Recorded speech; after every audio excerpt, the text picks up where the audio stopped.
سنو، کلیجہ سنبھال کر سنو، دل سنبھال کے سنو اس واقعے کو۔ پہلے زمانے میں جب جنگیں ہوتی تھی، نماز کا وقت ہو جایا کرتا تھا، بادشاہ نماز کی حالت میں، بادشاہ جنگ کی حالت میں نماز کے لیے کھڑا ہو جاتا تھا۔ دوسرا بادشاہ یہ سمجھتا تھا کہ یہ کیا ہو رہا ہے، بتایا یہ نماز پڑھ رہے ہیں، اللہ کو یاد کر رہے ہیں، اللہ سے دعا کر رہے ہیں۔ وہ بادشاہ اپنی فوج لے کر بھاگ جاتا تھا، یہ کہتے ہوئے کہ جو قوم تیروں اور تلواروں کہ سایوں میں بھی اپنے رب کو نہ بھولتی ہو تو اس کا رب اسے کیسے بھول جائے گا۔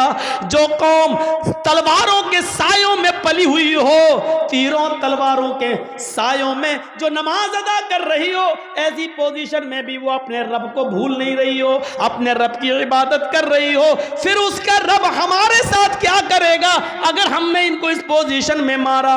وہ اپنی فوج، اپنے ہتھیار، اپنے گھوڑے، اپنا سارا ہتھیار وہیں پر ڈال کر بھاگ جایا کرتے تھے، یہ کہتے ہوئے کہ اے اللہ والو ہم تمہارا مقابلہ نہیں کر سکتے، اے اللہ والو ہم تمہارا مقابلہ نہیں کر سکتے۔ میرے بھائیوں، کل تک ہمارے یہ حالات تھے، آج ہمارے حالات یہ ہیں، ہماری مسجدوں میں نماز ہو رہی ہے لیکن کافروں کی بارات بجتی ہوئی جاتی ہے، ان کے بینڈ بجتے ہوئے جاتے ہیں، ان کے گانے بجتے ہوئے جاتے ہیں، لیکن ہماری اذان کی آواز یا نماز کی قرات بھی ہو رہی ہو تو ان کو کوئی فرق نہیں پڑتا، کیونکہ جب اذان اور نماز کے وقت ہم نے اپنی ٹی ویوں کو بند نہیں کیا ہے، جب ہم نے اپنے گھروں میں ٹی ویاں چلانا شروع کر دی تو پھر کافروں کے دلوں سے بھی ہمارا رعب و دبدبہ نکل گیا، کافروں کے دلوں سے بھی ہمارا رعب و دبدبہ ختم ہو گیا۔ کیوں ہوگا؟ ہم نے کافروں کے دلوں میں اپنی عزت بنائی کہاں ہے؟ کہاں بنائی ہے ہم نے اپنی عزت؟ غزوہ احزاب کا وہ موقع یاد کرو، سنو، صرف ایک نماز تھی، بس ایک، وہ بھی اللہ کے رسول صلی اللہ علیہ وسلم نبی کی ایک نماز، اور وہ بھی چھوٹی نہیں تھی، بس صرف اس کا اصل وقت نکل گیا تھا۔ غزوہ، جنگ ہو رہی ہے، نام ہے اس غزوے کا غزوہ احزاب۔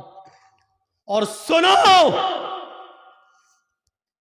کلیجہ سنبھال کر سنو، دل سنبھال کے سنو اس واقعے کو۔ غزوہ احزاب، کافروں کی طرف سے تیر چل رہے ہیں، مسلمانوں کی طرف سے بھی تیر چل رہے ہیں۔ یہ جنگ اتنی خطرناک ہوئی کہ عصر کی نماز کا وقت آ گیا، لیکن صحابہ کرام سنبھل نہیں پائے، کوئی ادھر تھا کوئی ادھر تھا۔ نماز پڑھیں تو کیسے پڑھیں؟ ایک ساتھ ہوتے تو چلو آدھے پڑھ لیتے، آدھے جنگ کرتے، پھر یہ جو آدھے پڑھ چکے ہوتے یہ جنگ میں چلے جاتے، جو چھوٹ گئے وہ بعد میں پڑھ لیتے، لیکن کوئی ادھر ہے کوئی ادھر ہے۔ یہ عصر کی نماز کا وقت تھا، عصر کی نماز کا وقت، اللہ کے رسول نماز پڑھا نہیں سکے اور صحابہ ایک ساتھ جمع نہیں ہو سکے، کوئی ادھر سے تیر چلا رہا، کوئی ادھر سے تیر چلا رہا ہے، لیکن تیر چلاتے چلاتے چلاتے چلاتے مغرب کا سورج جو ڈوبتا ہے مغرب کی نماز کے لیے، سورج کے ڈوبنے سے، سورج کے غروب ہونے سے تھوڑی دیر پہلے صحابہ کرام نے اس جنگ پر کامیابی حاصل کر لی، یعنی کافروں کو ہرا دیا۔ لیکن عصر کی نماز کا وقت نکل گیا۔ سنیے، عصر کی نماز کا وقت نکل گیا تھا، جلدی سے وہیں صحابہ نے تیمم کیا اور وضو بنا، تیمم پانی تو تھا نہیں، جلدی سے تیمم کیا اور نماز پڑھنا شروع کر دی۔ سورج ڈوبنے سے، غروب ہونے سے پہلے پہلے اللہ کے نبی نے اور صحابہ نے عصر کی نماز پڑھ لی۔ صرف وقت نکل گیا، جو پڑھنا چاہیے تھا پونے، ہم لوگوں کے یہاں کتنے بجے ہوتی ہے عصر؟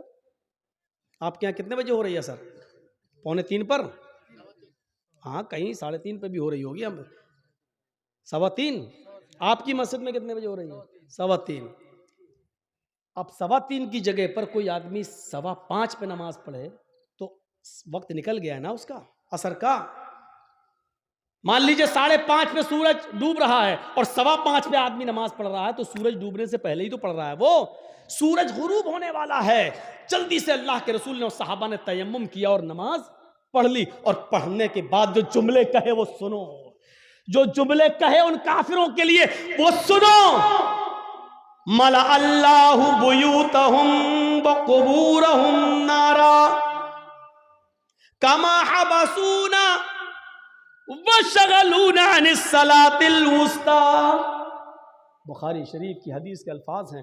اللہ کے نبی فرماتے ہیں الہ العالمین، جن کافروں کی وجہ سے آج ہماری عصر کی نماز کا اول وقت نکل گیا، اے اللہ جن کافروں کی وجہ سے آج میری عصر کی نماز کا اصلی وقت نکل گیا، وقت پر ہم نماز نہیں پڑھ سکے، سورج ڈوبنے سے پہلے آج ہم نے عصر کی نماز پڑھی، اس کے ذمہ دار یہ کافر ہیں، یہ جنگ کرنے والے، ان کی وجہ سے میری عصر کی نماز کا وقت نکلا ہے. ملأ اللہ بیوتہم، اے اللہ ان کے گھروں کو تو آگ سے بھر دے، اے اللہ ان کے گھروں میں آگ لگا دے، اے اللہ ان کے گھروں میں تو آگ سے بھر دے. نماز کے وقت اپنے گھروں میں بیٹھنے والوں، نبی اکرم کی اس بد دعا پر ذرا غور کرو.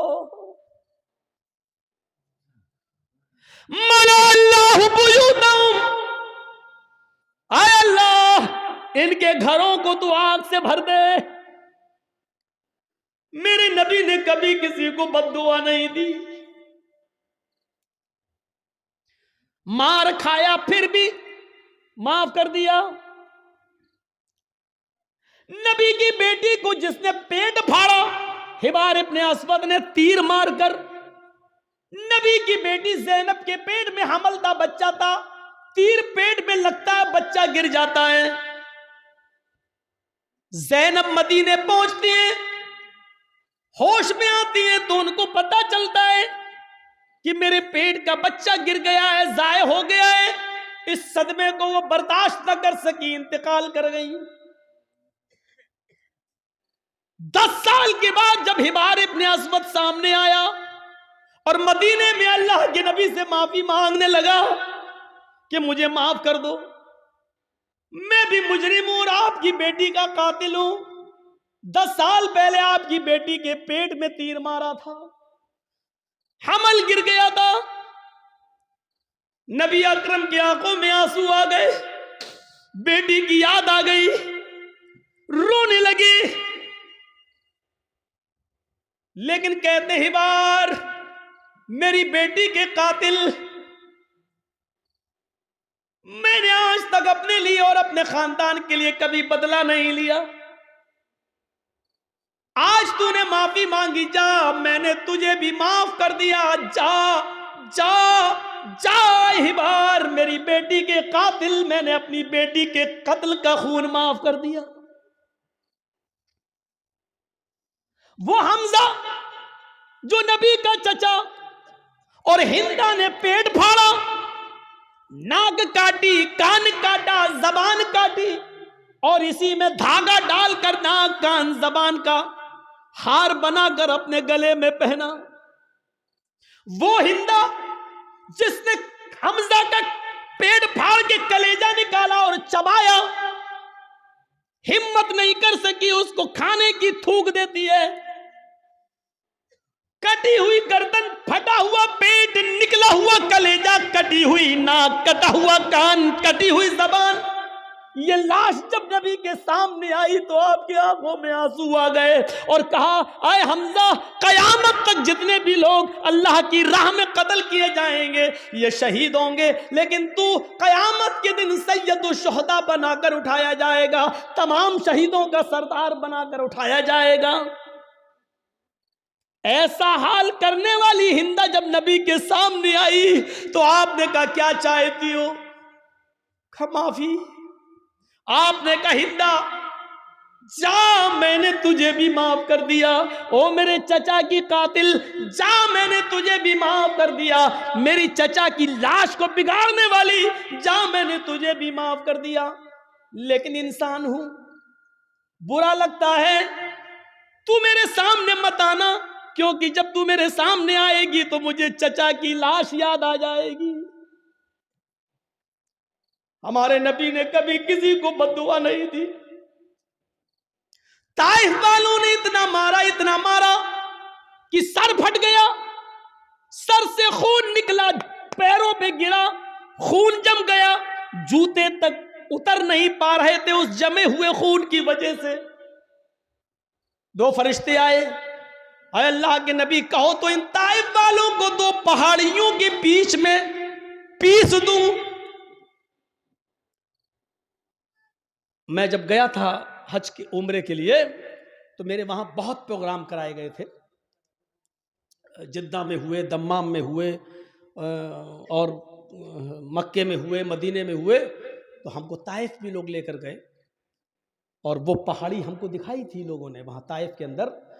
جس پہاڑی پر چڑھ کر کافروں نے نبی اکرم کو پتھر مارے, وہاں کے لوگ جو تھے وہ ان لوگوں نے بتایا کہ مولانا صاحب یہ وہ جگہ ہے, یہاں نبی کھڑے تھے, اوپر سے کافر پتھر مار رہے تھے. اس جگہ کو دیکھا ہے ہم نے اپنی آنکھوں سے. کافی اونچائی پر پتھر مار رہے, زور سے پتھر, اونچائی سے پتھر ماریں گے اور وہ نبی کے سر پہ لگے گا تو کتنی زور سے لگتا ہوگا. فرشتے موجود, وہ دونوں پہاڑی جس کے بیچ میں طائف بسا ہوا ہے, اگر اس پہاڑی کو یہاں سے لایا جائے, اس پہاڑی کو یہاں سے لایا جائے, دونوں کو ملایا جائے تو اس پہاڑی کے بیچ میں جتنے لوگ رہتے ہیں کب پس کے سرما بن جائے کچھ نہیں کہا جا سکتا. فرشتوں نے کہا آپ کہیے تو ان طائف والوں کو اس دونوں پہاڑیوں کے بیچ میں لا کر پیس دیں, ان کو کچل دیں, ان کو ختم کر دیں, ان کو برباد کر دیں. تو اللہ کے رسول نے کیا کہا؟ نہیں. فرشتوں نے دوبارہ کہا تو اللہ کے نبی نے فرمایا اللہم اہد قومی فإنہم لا یعلمون. آئے فرشتوں, نہیں ان کو مارو نہیں, اللہ ان کو ہدایت دے گا اور انشاءاللہ ان کی پشت سے آنے والی نسلیں مسلمان ہوں گی, ان کی نسلیں کلمہ پڑھنے والی ہوں گی, مجھے نبی ماننے والی ہوں گی. اے اللہ تو ان کو ہدایت دے, یہ مجھے جانتی نہیں ہے کہ میں کون ہوں. آپ نے اس موقع پر بھی بدلہ نہیں لیا. دیکھ رہے ہیں آپ, بیٹی کے قاتل کو معاف کر رہے ہیں, بدلہ نہیں لے رہے ہیں. ہندا کو معاف کر رہے ہیں, انتقام نہیں لے رہے ہیں. طائف میں پتھر کھانے کے باوجود فرشتے پتھروں کا طائف والوں کو پیسنا چاہتے ہیں, لیکن نبی انتقام نہیں لے رہے ہیں. کہہ رہے ہیں اے اللہ تو ان کو ہدایت دے. مار کھا کر دعائیں دینے والے نبی, لیکن آج اصول دیکھو, جس نے کبھی بد دعا نہیں دی آج وہ بد دعا دے رہا ہے. کیا کہہ رہا ہے؟ ملا اللہ بیوتہم, اے اللہ ان کافروں کے گھروں کو آگ سے بھر دے, اس لیے کہ آج انہوں نے میری بیٹی کو قتل نہیں کیا, میرے چچا کا کلیجہ نہیں نکالا, ناک نہیں کاٹی, کان نہیں کاٹا, انہوں نے آج مجھے نہیں مارا, بلکہ آج ان کی وجہ سے عصر کی نماز کا وقت نکلا. غور کرو, بیٹی کو مارا تو اس کو معاف کر دیا, چچا کا کلیجہ نکال کے کھانے والی کو معاف کر دیا, لیکن جن کی وجہ سے عصر کی نماز چھوٹ گئی, وقت پر نہیں پڑھ سکے, ان کو معاف نہیں کر رہے. اللہ کے نبی کہہ رہے ملا اللہ بیوتہم, اے اللہ ان کے گھروں کو تو آگ سے بھر دے. اور جب یہ مر جائیں آگ میں, اور جب ان کی قبروں, جب ان کو دفن کیا جائے قبروں میں, تو قبورہم, اے اللہ مرنے کے بعد بھی ان کو بخشنا نہیں, ان کی قبروں میں بھی آگ لگا دینا. کتنی ڈینجر بد دعا ہے. اندازہ لگاؤ, نماز جن کی وجہ سے چھوٹ رہی ہے وہ بھی سوچیں. جرجی صاحب نماز پڑھتے ہیں, نماز کا وقت ہو رہا ہے, مسجد میں جا رہے ہیں, اور آپ نماز کے وقت میں اپنے گھر میں ناشتہ کرانے لے جا رہے ہیں. تو اس کا مطلب یہ ہے کہ آپ کی وجہ سے نماز چھوٹ رہی ہے, آپ سبب بن رہے ہیں. یا تو نماز سے اتنا پہلے ناشتہ کرانا چاہیے تھا کہ اذان کے فوراً بعد نماز پڑھی جا سکے, یا پھر نماز کے بعد آپ کو ناشتہ کرانا چاہیے تھا. آپ ایسے موقع پر کیوں لے جا رہے ہیں؟ یہ ذہن غور کریے گا, غور کریے گا. وہ جنگ ہو رہی ہے, اللہ سبب مت بنیے کسی کا. آپ خود نماز پڑھنے رہے, دوسرے کی بھی نماز چھڑوا رہے ہیں آپ. یہ ایک اور گناہ ہے. کافر تو ویسے ہی جہنمی ہے, لیکن اللہ کے رسول صلی اللہ علیہ وسلم کیا کہہ رہے ہیں؟ اے اللہ ان کے گھروں کو آگ سے بھر دے. اور مرنے کے بعد جب یہ قبر میں دفن ہوں تو ان کی قبروں کو بھی تو آگ سے بھر دے. کما حبسونا وشغلونا عن الصلاۃ الوسطی، کیونکہ آج ان کی وجہ سے میری عصر کی نماز چھوٹ گئی. اوفو، ایک وقت کی نماز، اور وہ بھی چھوٹی نہیں، پڑھ لی. مغرب کے بعد نہیں پڑھ رہے ہیں، مغرب سے پہلے ہی پڑھ رہے ہیں، لیکن اصل وقت نکل جانے کی وجہ سے اب ہم اندازہ لگائیں ہم کہاں کھڑے ہیں. مولانا جرجی صاحب، آپ چاہے کتنا بول لو نماز کے اوپر، صبح فجر کی نماز میں ہم پھر نہیں آئیں گے، گھر میں سوتے رہیں گے. ہم تو بڑے باپ کے بیٹے ہیں، ہمارے اوپر تو کسی کی تقریروں کا اثر نہیں ہوا. 80-90 سال کے بزرگ علماء آئے، ان کی نہیں مانی. تم تو کل کے لونڈے، تمہاری کیا سنیں گے؟ تمہارے جیسے 336 مولوی روز بولتے ہیں، کسی کی نہیں سنی ہم نے، تمہاری کیا سنیں؟ اس تقریر کے ختم ہونے کے بعد پھر بھی فجر کی نماز میں اگر ہم نے جماعت کے ساتھ نماز نہیں پڑھی تو لکھ لو، آپ اپنے جلسہ کرانے میں ناکام ہو گئے. سوچ لو، آپ کو کوئی کامیابی نہیں ملی جلسہ کرانے کی. اگر تقریروں سے ایمان میں تازگی پیدا نہ ہو، مسجدوں میں نمازیوں کی تعداد نہ بڑھے، تو بیکار ہیں ایسے جلسے. اس سے بہتر تھا کہ عشاء کی نماز کے بعد آپ سوتے اور فجر کی نماز سے پہلے آپ اٹھ کر فجر کی نماز پڑھ لیتے جماعت کے ساتھ. یہ آپ کے لیے تقریر سننے سے بہتر ہوتا. ایک صحابی رات بھر نماز پڑھتے رہے، اللہ اکبر، دعا مانگتے، پھر نماز پڑھی، دعا مانگتے رہے، نماز پڑھی، نماز پہ نماز، سجدے پہ سجدے، عشاء سے لے کر فجر تک برابر نماز پڑھتے رہے. نیت تھی فجر کی نماز پڑھ کر سوئیں گے، لیکن تھوڑی دیر پہلے، فجر کی نماز سے تھوڑی دیر پہلے ان کی آنکھ لگ گئی. اب سنو، فجر کی نماز سے تھوڑی دیر پہلے، بھائی رات بھر جاگ لیے تو تھوڑی دیر پہلے ایسے ویسے لیٹے تھے، چلو تھوڑا لیٹ جاتے ہیں، کمر سیدھی کرتے ہیں، ابھی اذان کا وقت ہونے والا، گئے کام سے، تھوڑی دیر کی بات آنکھ کھلی، مسجد میں نماز ہو رہی ہے، جلدی سے وضو بنایا، نماز میں شامل ہو گئے. جماعت تو مل گئی، دونوں رکعتیں مل گئیں، لیکن فجر کی نماز سے پہلے جو 2 رکعت سنت پڑھی جاتی تھی وہ نہیں پڑھ پائے. سن رہے ہیں؟ غور سے سنیے، وہ نہیں پڑھ پائے. فجر کی جماعت نہیں چھوٹی تھی، جماعت مل گئی. بھائی سو کے اٹھے، جلدی سے وضو بنائے، مسجد میں چلے گئے، نماز تو پڑھ لی، دونوں رکعتیں مل گئیں، لیکن سنتیں نہیں پڑھ پائے. بعد میں جب وہ سنتیں پڑھنے لگے، سنتیں پڑھنے کے بعد فرض نماز کے بعد جب اللہ کے نبی نے سلام پھیر دیا، سلام پھیرنے کے بعد دیکھا کہ وہ کوئی سنت پڑھ رہے ہیں. سنت کے بعد جب آپ نے ان کو بلایا، آپ نے ان سے کہا یہ بعد میں تم کون سی نماز پڑھ رہے تھے؟ کہا اللہ کے رسول وہ رات بھر نماز پڑھی تھی، میں نے عبادت کی تھی، اور فجر کی نماز سے تھوڑا پہلے مجھے نیند آ گئی، آنکھ کھلی تو میں نے جلدی سے وضو بنایا، مسجد میں آ گیا، جماعت کھڑی تھی تو جماعت کے ہوتے ہوئے ہم نے سنت نہیں پڑھی، پہلے جماعت پڑھ لی، بعد میں سنت پڑھ لی. تو اللہ کے رسول نے جو جواب دیا وہ سنیے. آپ نے فرمایا کاش تو پوری رات آرام سے سوتا، کاش تو پوری رات عشاء کی نماز کے بعد سے لے کر فجر تک آرام سے سوتا، گہری نیند میں سوتا، لیکن فجر کی نماز سے پہلے اٹھ کر وضو بنا لیتا اور فجر کی نماز سے پہلے 2 رکعت سنت پڑھ لیتا. اللہ کی قسم، فجر سے پہلے 2 رکعت سنت اگر پڑھ لیتا تو یہ 2 سنتیں تیرے لیے رات بھر کی عبادت سے زیادہ بہتر ہوتی.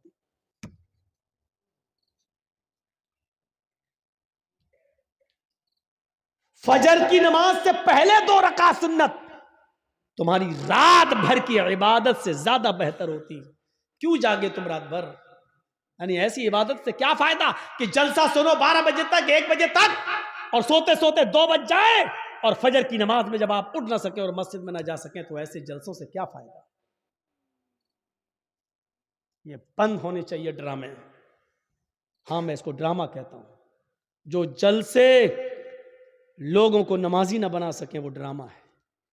جو تقریریں لوگوں کے دلوں میں ایمان تازہ نہ کر سکے وہ نوٹنکیاں ہیں. وہ لیلا مجنوں کی کہانیاں ہیں. تصور کیجئے ہم کہاں ہیں. نماز کتنی ضروری چیز ہے ہماری سوسائٹی اور ہمارے سماج میں اور ہمارے لیے. رمضان کا چاند دیکھا جاتا ہے اور عید کا بھی دیکھا جاتا ہے. رمضان کا چاند دیکھنے کے لیے ایک آدمی کی باشرہ آدمی کی گواہی کی ضرورت ہے. اگر ایک آدمی یہ کہہ دے کہ میں نے چاند دیکھا ہے تو دوسرے دن سے روزہ رکھا جائے گا. عید کے چاند کے لیے 2 آدمیوں کی گواہی ضروری ہے. عید کے چاند کے لیے اصول ہے. اب رمضان کے لیے ایک آدمی کی گواہی کافی ہے، لیکن عید کے چاند کے لیے 2 کی گواہی چاہیے. کیوں چاہیے؟ اللہ کے نبی سے پوچھو. ہر چیز کا جواب ہمارے پاس نہیں ہے، بس نبی نے کہہ دیا ہمیں ماننا پڑے گا. عید کی چاند کے لیے 2 آدمی کی گواہی چاہیے. لیکن جب رمضان میں ایک آدمی کی گواہی آپ مانیں گے یا عید کے چاند کے لیے 2 آدمی کی گواہی مانیں گے تو اس وقت بھی دیکھا جائے گا یہ ایک آدمی جو روزے کی گواہی دے رہا ہے یہ 5 وقت کا نمازی ہے یا نہیں ہے. اگر 5 وقت کا نمازی ہے، باشرع ہے، سماج میں اس کو جھوٹا نہیں کہا جاتا ہے، اس کی بات مانی جاتی ہے، دیندار ہے، نمازی ہے تو اس کی بات مانی جائے گی. نماز روزے کا پابند نہیں ہے، جمعہ تک کی نماز نہیں پڑھتا ہے اور ایسا آدمی گواہی دے رہا ہے تو اس کی گواہی بھی، چاہے وہ کتنا بھی سچ بول رہا ہو، اس کی گواہی بھی اس کی جیب میں گھسیڑ دی جائے گی. بھاگ نہیں تسلیم کیا. روزے کا چاند ایک آدمی کی گواہی ہے، اور ایک آدمی اگر نہیں دیکھتا چاند لیکن ایک عورت چاند دیکھتی ہے تو ایک عورت کی گواہی نہیں مانی جائے گی.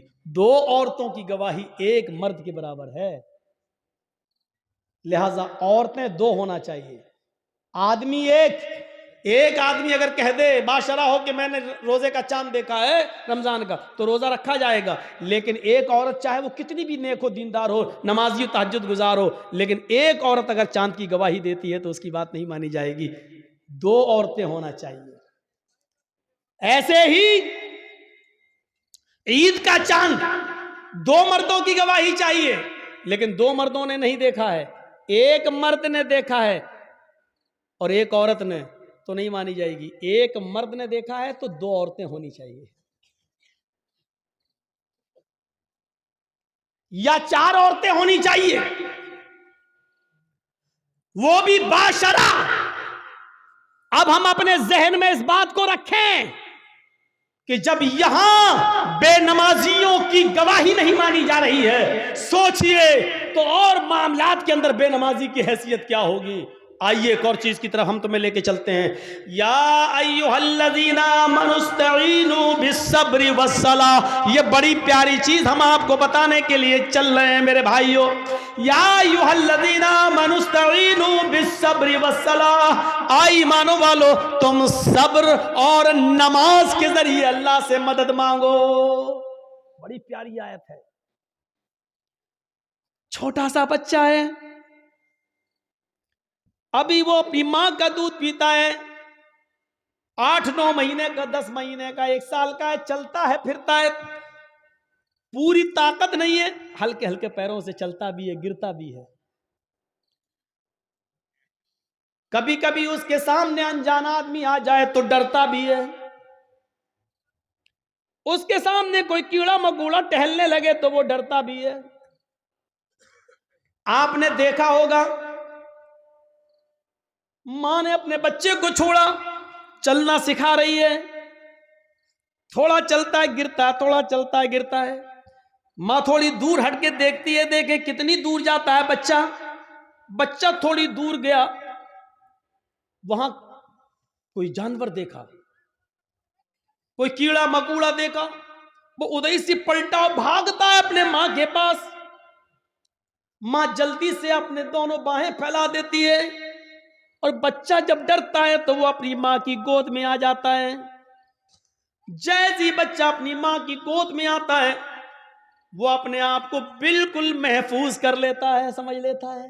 اب وہ سمجھتا ہے کہ میں سب سے بڑے خطرے سے ٹل چکا ہوں. اب سب سے بڑی مصیبت، بھائی بچے کے لیے تو وہی سب سے بڑی مصیبت ہے جس سے وہ ڈر رہا ہے. بچہ اپنی ماں کی گود میں آیا اور جیسے وہ اپنے ماں کی گود میں آتا ہے وہ سمجھتا ہے کہ اب مجھے کوئی خطرہ نہیں ہے، کیونکہ میں ایک سرکشت گود میں آ گیا ہوں، ایک محفوظ گود میں کے اندر آ گیا ہوں، اب مجھے دنیا و مافیا کا کوئی خطرہ نہیں ہے۔ بچہ اپنی ماں کی گود میں آ جاتا ہے تو وہ دنیا کے بڑے سے بڑے خطرے سے اپنے آپ کو محفوظ سمجھ لیتا ہے۔ قرآن یہی فرما رہا ہے، لوگوں نماز یہ ماں کی گود ہے، تمہارے لیے بڑے سے بڑے خطرے جب تمہارے سامنے آئیں، بڑی سے بڑی مصیبتیں جب تمہارے سامنے آئیں، بڑے سے بڑے خوفناک مرحلے جب تمہارے سامنے آئیں تو تم نماز کی آغوش میں آ جاؤ، نماز کی گود میں آ جاؤ۔ جب تم مسجد میں آ جاؤ گے، نماز کی آغوش میں آ جاؤ گے تو تم اس خطرے سے محفوظ ہو گئے۔ نماز اپنے نمازی کو اپنی گود میں ایسے لے لیتی ہے جیسے ماں اپنی گود میں اپنے بچے کو لے لیتی ہے۔ جیسے بچہ ماں کی گود میں آ کر اپنے آپ کو محفوظ سمجھ لیتا ہے، ایسے ہی نمازی نماز کے اندر اپنے آپ کو محفوظ سمجھ لیتا ہے۔ ایک صحابی ہیں، جنگ ہو رہی ہے، نماز کا وقت ہو جاتا ہے، نماز کے وقت ہی میں ابو داؤد شریف کی روایت ہے، ایک تیر آتا ہے اور تیر آتے ہی ان کی پیٹھ میں لگتا ہے۔ اور سوچو تیر کسی کی پیٹھ میں لگ جائے اور نماز کے اندر لگ جائے، لگی، ہاتھ بندھے ہوئے ہیں، تیر پیچھے لگتا ہے، خون بہنے لگتا ہے اور ٹپکنے لگتا ہے، لیکن انہوں نے قرآن پڑھنا بند نہیں کیا، پوری نماز پڑھ لی۔ جب سلام پھیرا، السلام علیکم ورحمت اللہ، السلام علیکم ورحمت اللہ، لوگ ان کے پاس آئے، صاحب یہ کیا کیا تم نے؟ اتنا خطرناک تیر آدھے سے زیادہ تمہاری پیٹھ میں گھس گیا، خون سے پوری چٹائی بھیگ گئی، تمہارا کپڑے لہو لہان ہو گئے اور تم نماز میں مصروف ہو۔ اس صحابی نے جواب دیا، جب میں نماز پڑھ رہا تھا اللہ کی قسم میری پیٹھ میں کب تیر لگا مجھے پتا ہی نہیں چلا، اس لیے کہ میں سورہ کہف کی تلاوت کر رہا تھا اور سورہ کہف کی تلاوت کرتے ہوئے مجھے اتنا مزہ آ رہا تھا، اتنا انجوائے مل رہا تھا، سورہ کہف کی تلاوت نے مجھے تیر کی تکلیف بھلا دیا، مجھے پتہ ہی نہیں چل رہا ہے کہ مجھے تیر لگا ہے۔ یہ تو تم ابھی بتلا رہے ہو کہ مجھے تیر لگا ہے، اب دیکھ رہا ہوں کہ یہ خون لے، مجھے تو احساس ہی نہیں ہوا۔ غور کیجئے کتنا بڑا خطرہ تھا تیر کا لگنا اور ان کو پتہ ہی نہیں، کیونکہ وہ نماز کی گود میں تھے، نماز کی آغوش میں تھے۔ سوچو میرے پیارے ساتھیو، آج ہماری بھی نمازیں ہیں، ہم پڑھتے ہیں اور ایک چھوٹا سا مچھر کاٹ لے تو ہم جلدی سے گال مسلنے لگتے ہیں، مچھر مارنے لگتے ہیں، اس لیے کہ ہمیں قرآن کی تلاوت میں مزہ ہی نہیں آتا ہے۔ وہ کہہ رہے ہیں کہ ہم ایسے سورہ کہف پڑھ رہے تھے، سورہ کہف کی تلاوت میں مجھے اتنا مزہ آ رہا تھا، اتنا انجوائے آ رہا تھا کہ مجھے پتہ ہی نہیں چلا کہ مجھے کب تیر لگا۔ یا ایھا الذین آمنوا استعینوا بالصبر والصلاۃ، ایمانو والو تم صبر اور نماز کے ذریعے اللہ سے مدد مانگو، صبر اور نماز کے ذریعے اللہ سے مدد مانگو، صبر اور نماز کے ذریعے صبر کرو اور نماز آغوش میں آ جاؤ نماز کے، اور جب تم مانگو تو اللہ جب نماز پڑھو گے تو اللہ تمہاری سب سنے گا۔ ہاں ایسا بھی ہو سکتا ہے کہ نماز کے بعد تم کچھ مانگ رہے ہو اور اللہ نہیں دے رہا ہے، یہ ہو سکتا ہے، تو اس میں گھبرانا نہیں چاہیے۔ نماز بھی پڑھ رہے ہو، دعا بھی مانگ رہے ہو، یا ربی یا ربی یا ربی، اللہ مجھے یہ دے، مجھے یہ دے، مجھے یہ دے، لیکن نہیں مل رہا ہے، اس کا یہ مطلب نہیں کہ آپ کی نمازیں قبول نہیں ہو رہی، اس کا یہ بھی مطلب نہیں کہ اللہ آپ سے ناراض ہے۔ کبھی ایسا مت سوچنا، نہیں دے رہا ہے تو وہ جانتا ہے کہ کیوں نہیں دے رہا ہے، اس کی مرضی ہے، اسی میں بھلائی ہو سکتی ہے۔ ہمارا ایک چھوٹا سا بچہ ہے،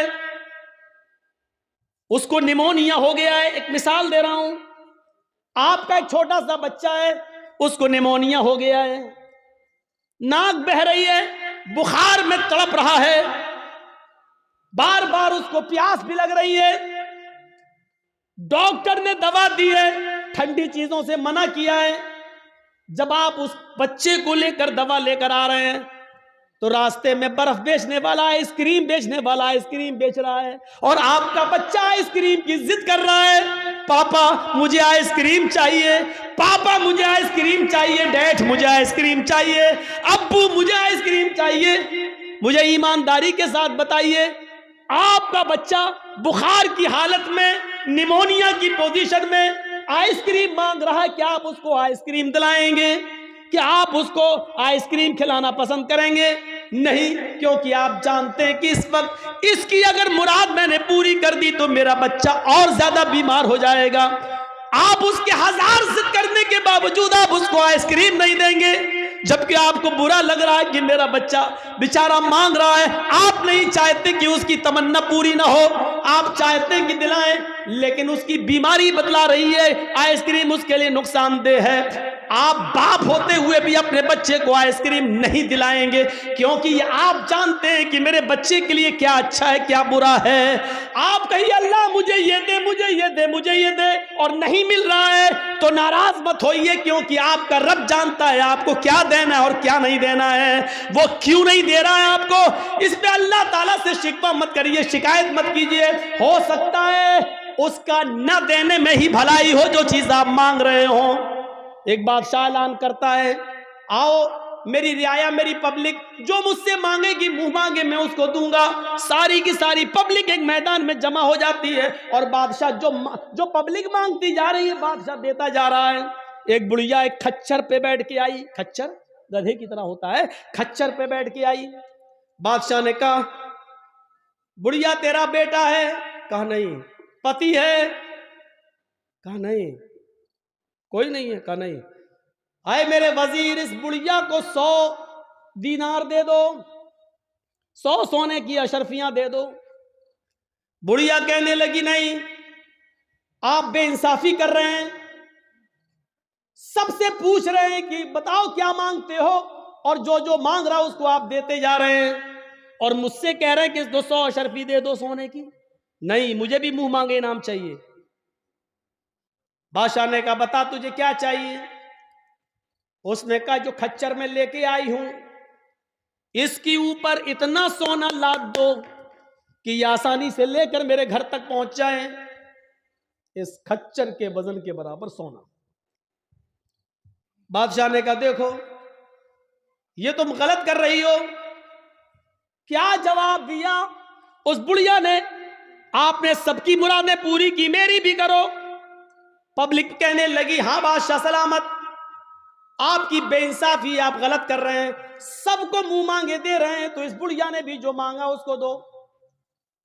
بادشاہ نے کہا جاؤ سونا لے کر آؤ اور اس کے کھچر پر لاد دو۔ سونا لاد کر کھچر پر لے کر بڑھیا چلی گئی گھر۔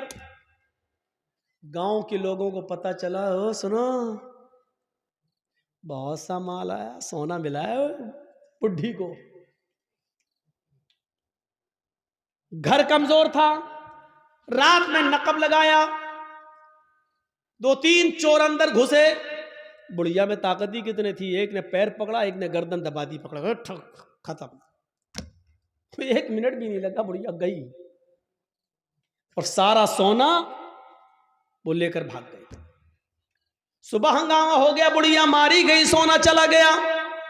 بادشاہ نے ساری رعایا کو پھر بلایا، کہا لوگوں کیا ہوا؟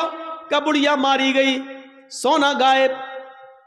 کہا دیکھو میں جانتا تھا، اسی لیے اس کو 100 اشرفیاں دے رہا تھا، میں جانتا تھا کہ اس بڈھی کو لالچ ہے، اتنا سونے کا کرے گی کیا، نہ اتنا کھا پائے گی، اس کی زندگی میں اب زیادہ دن بھی تو نہیں رہ گئے، لیکن اس کے لالچ نے اس کو مار دیا، اسی لیے میں اس کو 100 سونے کی اشرفیاں دے رہا تھا، لیکن آپ لوگوں نے میری مخالفت کی۔ دیکھو مجھے معلوم تھا بڑھیا اتنا سونا نہیں سنبھال سکے گی، اس لیے ماری گئی۔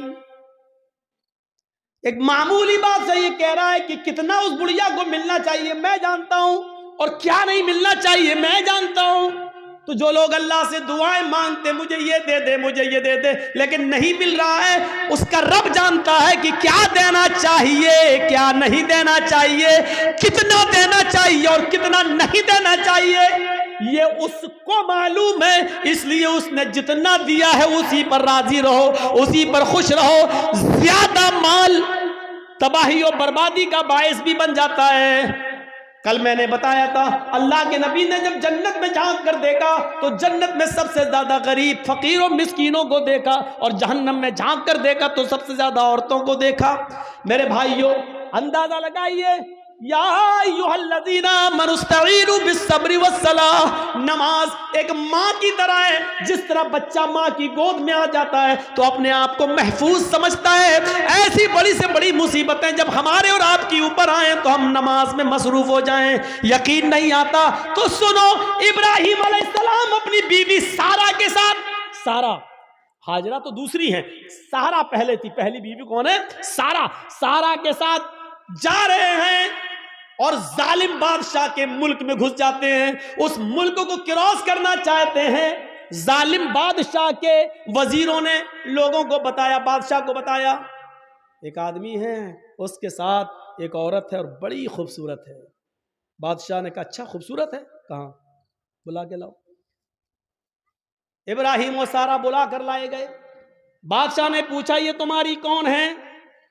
ابراہیم علیہ السلام نے فرمایا یہ میری بہن ہے۔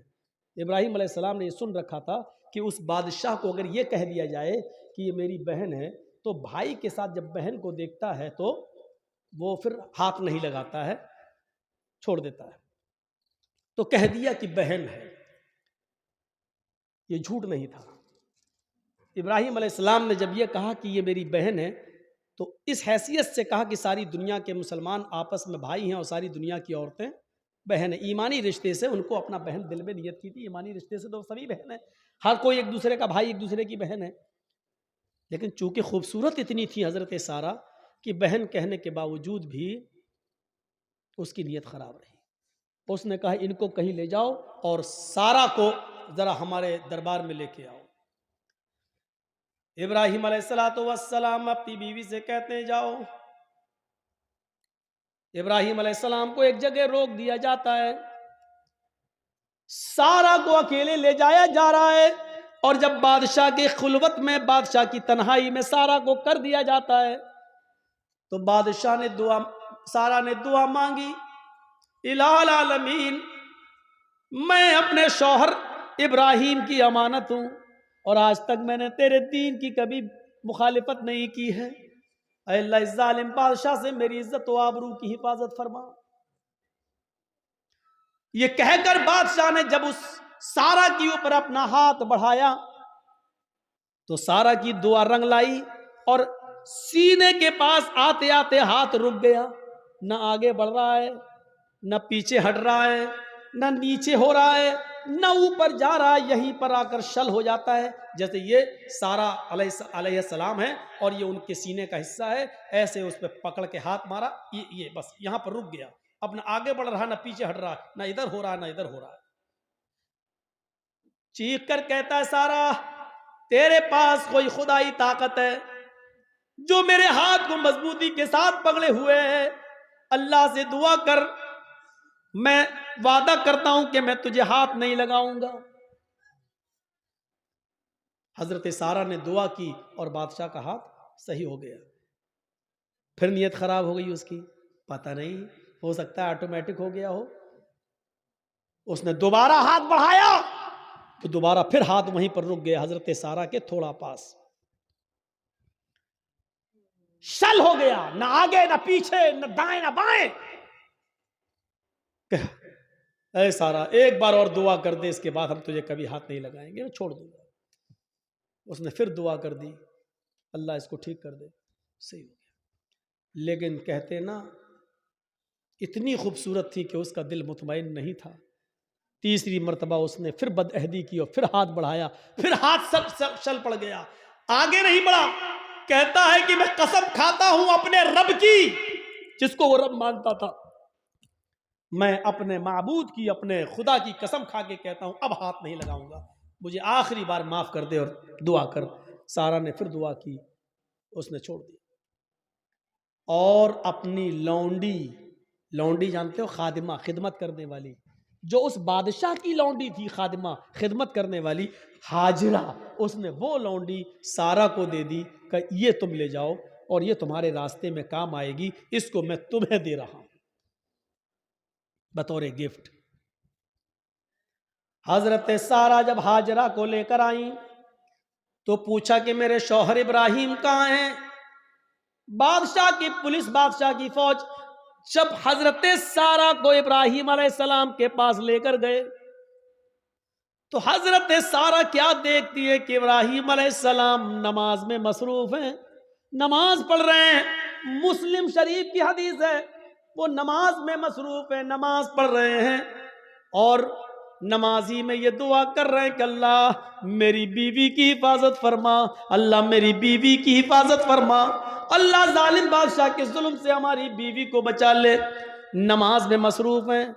میرے بھائیوں، جب سارا کے اوپر مصیبت آئی اور ظالم بادشاہ نے جب ان کو پکڑا اور اپنے آغوش میں لینا چاہا تو ان کے پتی ابراہیم علیہ السلام نماز کے اندر گر جاتے ہیں، نماز میں مصروف ہو جاتے ہیں، نماز پڑھنا شروع کر دیتے ہیں۔ غور کیجئے، جب کسی کے اوپر مصیبت آئے تو اس کو نماز کے اندر نماز پڑھنا چاہیے، اس کو نماز کے اندر اللہ رب العالمین سے دعا کرنی چاہیے، کیونکہ نماز ایک ماں ہے، آپ کو اپنی آغوش میں لے لے گی، اور جب آپ نماز کی آغوش میں آ جائیں گے تو سارے خطروں سے محفوظ ہو جائیں گے، سارے خطروں سے آپ الگ ہو جائیں گے، پھر کوئی خطرہ نہیں رہے گا، ٹل جائے گا وہ خطرہ۔ آپ کو یاد ہوگا، صحیح بخاری کی روایت ہے، بنی اسرائیل میں ایک نوجوان تھا، نام تھا اس کا جریج، نام تھا اس کا جریج، بہت نیک عبادت کرنے والا، بڑا اللہ والا، بڑا نمازی۔ ایک بار حضرت جریج نماز کے اندر مصروف تھے، نماز پڑھ رہے، اور ان کی ماں کو کسی چیز کی ضرورت پیش آ گئی تو جریج کو آواز دینے لگی، آئی جریج۔ جریج کہتے ہیں اللہ میں نماز میں ہوں اور پیچھے میری ماں آواز دے رہی ہے۔ جریج یہ کہتے ہیں اللہ میں کیا کروں، میں نماز میں اور میری ماں پیچھے آواز دے رہی ہے۔ پھر اس نے تیسری آواز دی، جریج، لیکن جریج نے کوئی جواب نہیں دیا، وہ نماز پڑھتے رہے۔ چوتھی بار جریج کی ماں کے منہ سے یہ جملہ نکلا، جریج تو نے میری آواز سن کر بھی انسنا کر دیا۔ آئے اللہ، جریج اس وقت تک نہ مرے جب تک کہ وہ کسی بدکار عورت کا منہ نہ دیکھ لے۔ آئے اللہ، جریج کو اس وقت تک تو موت مت دینا جب تک کہ جریج کسی بے شرم و بے حیا عورت کے ساتھ ہم بستری نہ کر لے، اس کے ساتھ زنا نہ کر لے۔ ماں کی بد دعا تھی، ماں یہ بد دعا دے کر چلی گئی۔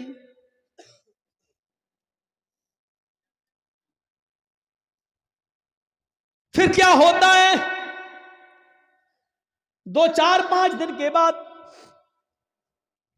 ایک عورت جریج کے معبد میں جہاں وہ عبادت کرتے تھے اسی میں حجرہ تھا، اسی حجرے میں خوبصورت عورت آتی ہے اور جریج سے کہتی ہے جریج ادنو منی، آؤ میرے قریب آؤ اور مجھ سے زنا کرو۔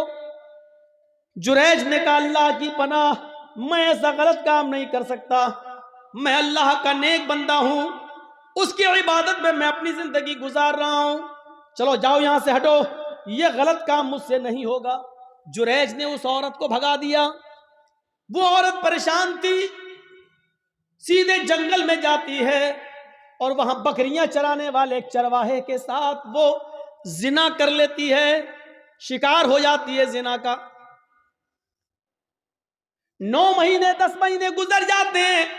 9 مہینے کے بعد اس عورت کے بچہ پیدا ہوتا ہے، حمل ٹھہر گیا تھا۔ 9 مہینے کے بعد جب بچہ پیدا ہوا تو اس چرواہے کا تو پتہ ہی نہیں کہ وہ کہاں کا رہنے والا تھا، کہاں چلا گیا، اور نہ یہ عورت اس کو پہچانتی تھی، بس جنون تھا اس کو کسی سے ملنے کا، مل لیا وہ۔ یہ جریج نہیں ملا تو جنگل کے چرواہے کے پاس چلی گئی، لیکن چرواہے کا پتہ نہیں۔ 9 مہینے سے اس کے گھر میں جب بچہ پیدا ہوتا ہے تو پورے گاؤں والے اس پر بھل پڑے، ہے تیری شادی نہیں ہوئی، بچہ کہاں سے آیا؟ جب اس کو زیادہ پریشان کیا گیا اور گمبھیرتا سے اس بات کو لی گئی کہ پورا سماج بدنام ہو جائے گا، بتا پہلے یہ بچہ کس کا ہے، تو اس عورت نے جریج کا نام لے دیا. اس عورت نے جریج کا نام لے لیا کہ اس بچے کا باپ جریج ہے. آج کل تو ڈی این اے ٹیسٹ ہو جائے گا، پتا چل جائے گا کس کا بچہ ہے، لیکن اس زمانے میں تو ڈی این اے ٹیسٹ کی کوئی مشینری نہیں تھی، پیتھولوجی اور سائنس نے اتنی ترقی نہیں کی تھی، کوئی پیتھولوجی بھی نہیں تھی. پورا گاؤں آیا غصے میں اور دیکھا کہ جریج نماز پڑھ رہا ہوں، پورا نماز سے ان کو کھینچا، ہٹ دیکھ کتنا اللہ والا بنا پھرتا ہے، نماز پڑھ رہا ہے. اور اس کا پورا عبادت خانہ توڑ دیا. اب بڑا نالائق آدمی ہے، بڑا کمینہ انسان ہے، اس کا عبادت خانہ توڑ دیا. مارا نہیں، اس کو کھینچ لیا. دیکھ کتنا اچھا بنتا ہے، کتنا نیک بنتا ہے، سجدوں پہ سجدے کرتا ہے، رات میں نماز پڑھتا ہے، دن میں نماز پڑھتا، اور کارنامہ دیکھ، گاؤں کی لڑکی کے ساتھ ایسا حال، اس کو ماں بنا دیا، پریگننٹ کر دیا، اس کے پیٹ میں بچہ. کس کس کو صفائی دیتے؟ جب عورت یہ کہہ رہی ہے کہ اس بچے کا باپ جریج ہے، تو اب جریج کس کس کو صفائی دیتے؟ نہیں مانتا کوئی ان کی بات. جریج سمجھ گئے کہ وہ بچہ کسی اور کا ہے، لیکن اس عورت نے میرا نام لگا دیا. تو بجائے لوگوں کو صفائی دینے کے جریج نے ایک جگہ چٹائی بچھائی. عبادت خانہ تو توڑ دیا، جریج نے ایک جگہ چٹائی بچھائی اور اسی پر وہ نماز پڑھنے میں مصروف ہو گئے. اور نماز کے اندر یہ دعا کرنے لگے، اے اللہ، اس کی سچائی اگر سامنے نہ آئی تو دنیا میں پھر کبھی کوئی تیرے نیک بندوں پر بھروسہ نہیں کرے گا، کبھی بھی پھر نیک لوگوں پر اعتبار نہ کیا جائے گا، ہر نیک آدمی پھر بدنام ہو جائے گا. اے اللہ، میں نماز کے اندر تجھ سے دعا مانگتا ہوں کہ اس کی سچائی ظاہر کر دے.